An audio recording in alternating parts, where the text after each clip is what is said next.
ছবি তুলে কি হবে, আমাকেই নিয়ে চলে যাবে। কি বলছিল দেখি? ছবি তুলে কি হবে, আমাকেই নিয়ে যাবে।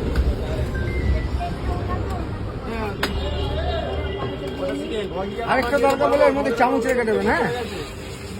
তাহলে দুজনে মিলে দেওয়া যাবে।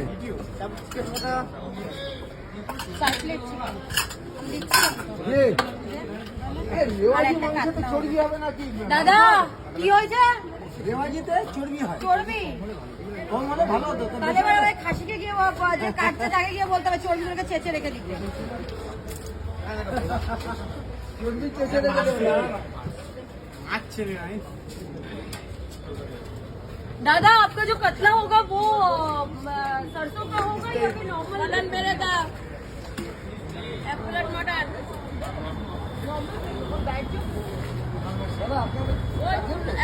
আসো কাকু তুমি বসে পড়ো। হ্যাঁ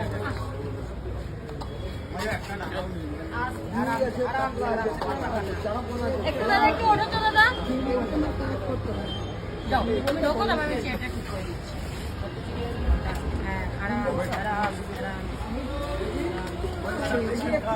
চারটে চিকেন কার আমি বলতে পারবো না, আমি একটা মটনের অর্ডার আনিছি। চারটে চিকেন মানে তো ওই দিকে আছে। পরে পরে এখনো বসেনি। কি কাটলো কি করে? কোথায় লাগলো?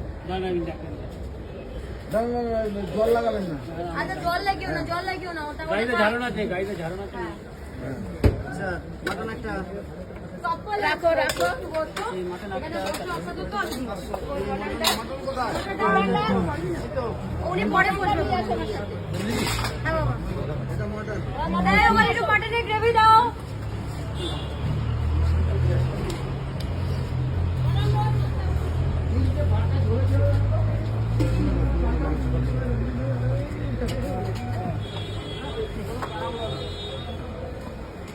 আস্তে আস্তে খান, তাড়াহুড়ো করবেন না। হ্যাঁ বাবা হবে না। দেখি মা, আর দুটো চিকেন। আচ্ছা দাদা ভাই তোমার কি হবে, কি মাছ হবে বলো? রুই দেবো, পেটি দেবো না কাতলা দেবো? রুই পেটি, আচ্ছা সর্ষের ঝোল না নর্মাল ঝোল? আমার বলে কি দেবো বলো, সর্ষে দেবো?